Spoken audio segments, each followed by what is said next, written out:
ఒక్కసారి కొమ్మూరి గోల్డ్ కి కాల్ చేయండి. తాకట్లో ఉన్న మీ బంగారాన్ని విడిపించి మార్కెట్ ప్రైస్ కి వాళ్ళు కొనుక్కుని మిగతా డబ్బులు మీకు ఇచ్చేస్తారు. హాయ్ హలో నమస్తే, వెల్కమ్ టు అవర్ ఛానల్. నేను మీ చార్మి. అసలు నార్మల్గా ఒక క్వశ్చన్ అడుగుతా, కమెంట్ బాక్స్ ఖచ్చితంగా కమెంట్ చేయండి. నెట్ఫ్లిక్స్లో కానీ, అమెజాన్లో కానీ, డిజ్నీలో కానీ ఓ సినిమా కానీ ఏదైనా ఓ సిరీస్ కానీ డౌన్లోడ్ చేయండి అంటే ఎంత జీబీ అవుతుందో చెప్పండి. ఎస్, నేను అన్నట్టు అక్కడ ఎంబీస్లో కానీ లేదా జీబీస్లో కానీ కనిపిస్తుంది. జస్ట్ ఇమాజిన్, నెట్ఫ్లిక్స్లో ఉన్న సినిమాలన్నీ, అదేవిధంగా అమెజాన్లో ఉన్న సినిమాలన్నీ కూడా జెట్ స్పీడ్లో అంటే ఫ్రాక్షన్స్ ఆఫ్ మినిట్స్లో డౌన్లోడ్ అయితే ఎలా ఉంటుంది? క్రేజీ కదా. అసలు ఈ అప్డేట్ ఉన్న తర్వాత నాకు కూడా అదే ఫీలింగ్ అనమాట. సో జపాన్ అంటే మనకు ఫస్ట్ గుర్తొచ్చేది ఏంటి? ఆధునికత.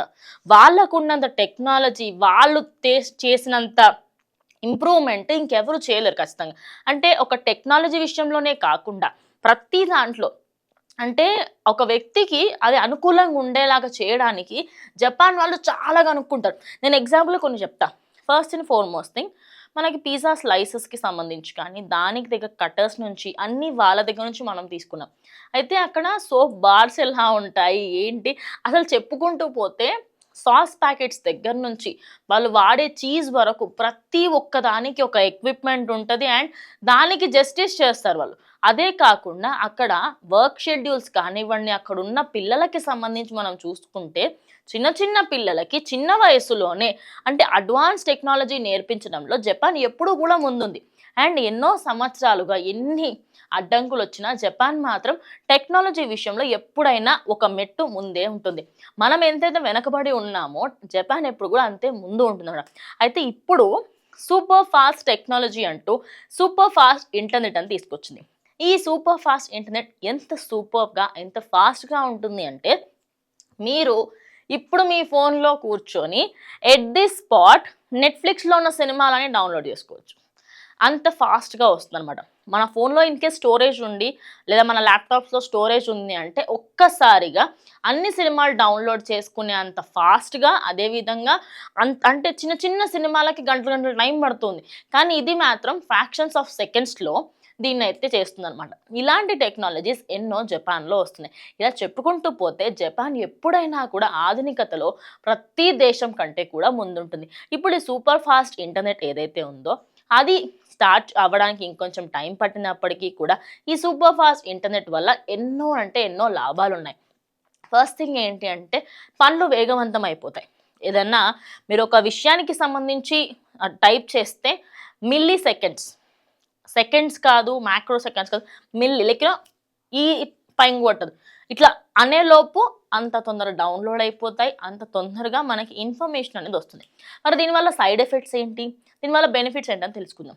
టెక్నాలజీ ఇంత డెవలప్ అయిపోతుంది, ఇంత సడన్గా ఈ ట్రాన్సాక్షన్స్ కానీ ఇవన్నీ ఫాస్ట్గా అయిపోతే కొన్ని సార్లు కొన్ని లిటిగేషన్స్ వచ్చే అవకాశం ఉంటుంది.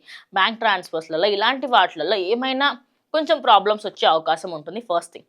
సెకండ్ థింగ్ వచ్చేసి, మనకి సోషల్ మీడియాలో ఈ యాక్టివిటీస్ ఎక్కువైపోతూ ఉంటాయి. చాలామంది డౌన్లోడింగ్ ఎక్కువ చేసుకుంటుంటారు. అంటే డౌన్లోడ్ ఆప్షన్ ఇప్పుడు కొన్నిట్లో మనకు రాదు కాబట్టి, అదేవిధంగా డౌన్లోడ్ అనే సిస్టమ్ తక్కువ అయిపోతుంది కాబట్టి ఈ డౌన్లోడ్స్ ఏవైతే ఉన్నాయో, అరే తొందరగా అయిపోతుంది, తొందరగా చూసి డిలీట్ చేయొచ్చు అంటే నెగిటివిటీ కూడా ఉండే అవకాశం అయితే ఉంది. కానీ జపాన్ తీసుకొచ్చే ఈ కొత్త సూపర్ ఫాస్ట్ ఇంటర్నెట్ వల్ల జపాన్కే కాకుండా చాలా దేశాలకైతే బెనిఫిట్ అయ్యే అవకాశం ఉంది. కానీ ఇది మనం 5G వాడుతున్నాం కదా, నార్మల్గా 6G వస్తుంది, మహా అంటే 7G వరకు ఆలోచించవచ్చు.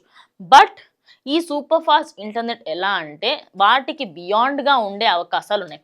సో అందుకనే ఈ టెక్నాలజీ వస్తే మాత్రం జపాన్ ఇంకా అసలు తిరుగులేని దేశం అయిపోతుంది. బుల్లెట్ ట్రైన్స్ దగ్గర నుంచి బస్సెస్ దగ్గర వరకు ప్రతి ఒక్కటి నీట్ అండ్ క్లీన్గా ఉంటుంది. అంటే చాలామంది అంటారు అక్కడ కూడా చాలా మట్టుకి వాళ్ళు టైట్గానే వెళ్తారు. కాదు, స్పీడ్లో నేను కొన్ని వీడియోస్ చూస్తాను మనం ఇన్స్టాగ్రామ్లో, అదేవిధంగా ఫేస్బుక్లో. ఒక ఫాస్టెస్ట్ బుల్లెట్ ట్రైన్ వాళ్ళే స్టార్ట్ చేశారు. ఆ ట్రైన్ పోతుంటే ఫ్రాక్షన్స్ ఆఫ్ సెకండ్స్లో ట్రైన్ మాయమైపోతూ ఉంటుంది.